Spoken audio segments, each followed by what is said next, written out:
पुढील किमान 10 वर्ष भाजपची सत्ता देशावरती राहील असं भाजपच्या नेत्यांची महत्त्वाची वक्तव्य आपण गेल्या 2 वर्षामध्ये पाहत आलो आहोत.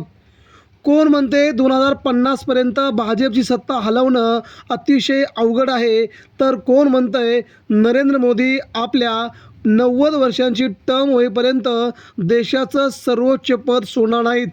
मात्र मित्रांनो, आता सगळ्यात मोठी घडामोड घडते.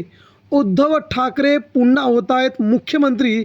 केंद्रातील मोठे पक्ष भाजपचा पाठिंबा काढणार. दिल्लीत गुप्त हालचालींना वेग.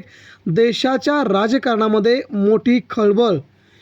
महाराष्ट्राचं राजकारण देखील बदलणार. देशाच्या दिल्लीच्या राजकारणाचे धागेदोरे थेट महाराष्ट्रामध्ये. जाणून घेऊया महत्त्वाची आजची राजकीय घडामोड, ज्या बातमीने संबंध महाराष्ट्रावरती सगळीकडेच उडाले आहे खळबळ.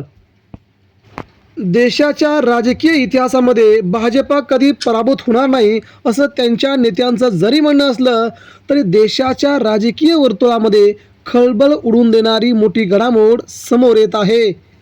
महाराष्ट्राच्या राजकारणात लवकरच मोठा सत्तांतरांचा पुढील अध्याय लिहिला जात आहे.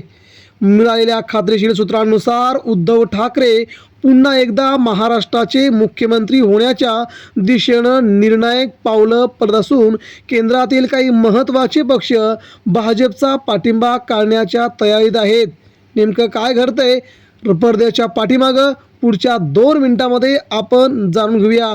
ही राजकीय गणिते प्रत्यक्षात उतरली. नरेंद्र मोदी सरकारसाठी हा आजवरचा सर्वात मोठा राजकीय धक्का ठरू शकतो. दिल्लीतील गुप्त बैठका आणि अचानक वाढलेल्या हालचाली. गेल्या काही दिवसांपासून नवी दिल्लीत विविध राजकीय नेत्यांच्या गुप्त बैठका सुरू आहेत. विरोधी पक्षांबरोबरच सत्ताधारी आघाडीतील काही घटक पक्षही स्वतःच्या भूमिकेचा पुनर्विचार करत असल्याचे संकेत मिळू लागले आहेत. सूत्रांच्या माहितीनुसार भाजपच्या आघाडीत असलेले काही महत्त्वाचे प्रादेशिक पक्ष सध्याच्या सत्तापोटपावरती निर्णय प्रक्रियेवरती नाराज आहेत. त्यांचं म्हणणे आहे की भाजप सर्व निर्णय स्वतःच घेत असून मित्रपक्षांना केवळ नावापुरतं स्थान दिलं जात आहे. या नाराजीतूनच आता पाठिंबा काढण्याची गंभीर चर्चा सुरू झाली आहे. महाराष्ट्रामध्ये सत्तांतरांची नांदी सुरू झाली असून महाराष्ट्रात सध्या असलेली सत्ता समीकरणे अत्यंत नाजूक अवस्थेत आहेत. आमदार फोडाफोडीचं राजकारण, सतत बदलणारी आघाडी, कोर्टातील खटले आणि जनतेतील असंतोष यामुळे सरकारची पकड दिवसेंदिवस कमकुवत होत चालली आहे. याच पार्श्वभूमीवरती उद्धव ठाकरे पुन्हा मुख्यमंत्री होणार अशी चर्चा राजकीय वर्तुळात जोर धरू लागली असतानाच उद्धव ठाकरे यांच्या राजकीय पुनर्गमनाची रणनीती ठरवली जात आहे. उद्धव ठाकरे गेल्या काही महिन्यांपासून अत्यंत संयमित पण सुस्पष्ट रणनीतीने राजकारण खेळत आहेत.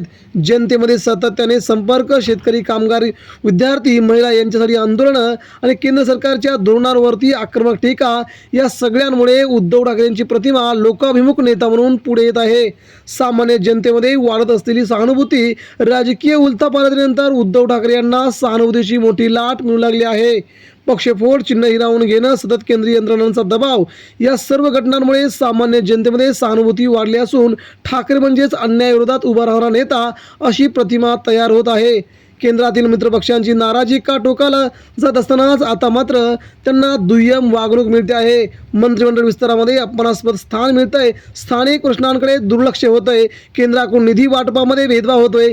या कारणामुळे भाजपपासून ते नेते फारकत घेण्याचा गंभीर विचार करतायत. जर पाठिंबा काढला तर मात्र भाजपचे 3 मोठे पक्ष पाठिंबा काढतायत. मोदी सरकार 100% अल्पमतात येऊ शकतंय. लोकसभेत विश्वासदर्शक ठराव आणण्याची वेळ येऊ शकते. देशात मिड टर्म निवडणुकांचे वारे वाहू शकतात. याचा थेट परिणाम महाराष्ट्रातील सत्ता समीकरणावरती होणार आहे. महाराष्ट्रात सत्ता बदलाचं संभाव्य कारण हेच होऊ शकतं. महाविकास आघाडीची संख्याबळ वाढती आहे. काही आमदार सत्ताधारी गटावरती नाराज आहेत. अंतर्गत बंडाळी उफाळून येत आहे. या सगळ्यांमुळे उद्धव ठाकरे यांच्या नेतृत्वाखाली नवे सरकार स्थापन होण्याची शक्यता दिवसेंदिवस बळावत चालली असून नेमकं पडद्यापाठीमागे काय घडलंय ते आपण पाहूया. सामाजिक माध्यमं, रस्त्यावरची चर्चा, राजकीय सभांची गर्दी पाहता उद्धव ठाकरे पुन्हा मुख्यमंत्री झाले पाहिजेत अशी भावना मोठ्या प्रमाणावरती दिसून येत आहे. विशेषतः मुंबई, पुणे, कोकण, मराठवाडा या विभागामध्ये ठाकरे यांची लोकप्रियता लक्षणीय वाढली आहे. भाजपची वाढती अडचण, वाढती महागाई, बेरोजगारी, शेतकरी आत्महत्या, औद्योगिक मंदी या प्रश्नांमुळे मोठ्या दबावाखाली सध्या भाजप आहे. त्यातच मित्रपक्ष नाराज झाले. राजकीय संकट आणखी गडद होणार. त्यामुळे उद्धव ठाकरे यांचं संभाव्य मुख्यमंत्रीपद महाराष्ट्रामध्ये बदलाचे संकेत देत आहेत.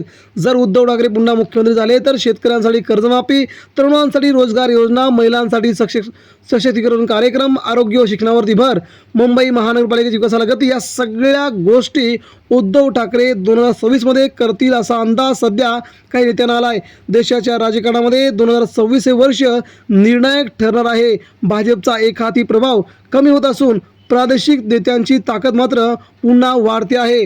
उद्धव ठाकरे यांचं पुनरागमन हे याचंच मोठं उदाहरण ठरेल. भविष्यातील राजकीय चित्र आगामी काही आठवड्यामध्ये दिल्लीत मोठ्या घोषणा, महाराष्ट्रात विश्वासदर्शक ठराव, सत्तांतराची प्रक्रिया या सर्व घडामोडी अगदी वेगाने होऊ शकतात. त्यामुळे देशाच्या राजकारणामध्ये सध्या इतिहास घडवणारी स्थिती निर्माण झाली असून महाराष्ट्रात भाजपला उद्धव ठाकरेंशिवाय पर्याय राहणार नाही. आणि त्यावेळेस मात्र उद्धव ठाकरे भाजपसोबत जातील की नाही हा देखील त्यांचा सगळ्यात मोठा प्रश्न समोर राहील. कारण की भाजपने त्यांचं 2.5 वर्षांचं मुख्यमंत्रीपद नाकारलं होतं आणि आता जर भाजपला गरज असेल तर केंद्रात उद्धव ठाकरे, चंद्रबाबू नायडू, नितीश कुमार यांच्याशी बोलून देखील केंद्रातील सत्ता एका क्षणात ढासळू शकतात. त्यामुळे केंद्रामध्ये उद्धव ठाकरेंचा देखील नेतृत्व प्रभावीपणे पुढे येऊ शकतं आणि तिथेच नरेंद्र मोदी सरकारला सगळ्यात मोठा फटका देखील बसू शकतोय. त्यामुळे चंद्रबाबू नायडू, नितीश कुमार यांच्यासह एकनाथ शिंदेची शिवसेना देखील भाजपपासून विलग होऊ शकते. या सगळ्या घडामोडी महाराष्ट्राच्या राजकीय पटलावरती पुढील 2 महिन्यामध्ये खूप मोठा प्रभाव टाकू शकतात. फेब्रुवारी, मार्च हे 2 महिने राज्याच्या नव्हे तर देशाच्या राजकारणामध्ये सगळ्यात मोठी राजकीय भूमिका स्पष्ट करणारे असतील असा अंदाज सध्या लावला जात आहे. त्या दृष्टीनं नरेंद्र मोदी सरकारला पुढील काही दिवसामध्ये खूप मोठा झटका बसू शकतोय. दुसरीकडे एप्स्टीन फाईलचं असलेलं प्रकरण, त्याच्यावरती होत असलेले आरोप आणि राहुल गांधींनी घेतलेली सरकार विरोधातील तीक्ष्ण अशी भूमिका या सगळ्यांमुळे केंद्र सरकार संकटामध्ये आलंय. राहुल गांधी यांच्यासमोर यायला नेत्यांना देखील वेळ नाही असं म्हणत राहुल गांधींना सरकार घाबरतंय अशा बातम्या सध्या सोशल मीडियावरती प्रसारित होत आहेत. या सगळ्यांचा परिणाम म्हणून राहुल गांधींची ताकद तर वाढतेच, मात्र इकडे उद्धव ठाकरेंना मोठं बळ मिळत असतानाच देशाच्या राजकारणामुळे उद्धव ठाकरेंना जवळ करायचा भाजपा प्रयत्न करत असले तरी देखील उद्धव ठाकरे तिकडे जाणार नाहीत ही देखील तेवढीच मोठी बाब आहे. त्यामुळे मित्रांनो, केंद्रातलं सरकार जर बदललं, काँग्रेस सरकार आणि इंडिया आघाडी जर आली तर महाराष्ट्रात देखील उद्धव ठाकरे पुन्हा एकदा मुख्यमंत्री पदाची जबाबदारी आपल्या खांद्यावरती घेऊन महाराष्ट्राला चांगल्या प्रकारे सांभाळतील हीच सगळ्यात मोठी बाब आता समोर येऊ लागली. त्यामुळे आगामी काळात कशा प्रकारची सूत्र पडद्याच्या पाठीमागे हलतात ते आपल्याला बघावं लागेल. मात्र केंद्रात मात्र सरकारला खूप मोठा तगडा झटका लवकरच बसेल अशी शक्यता निर्माण झाली आहे.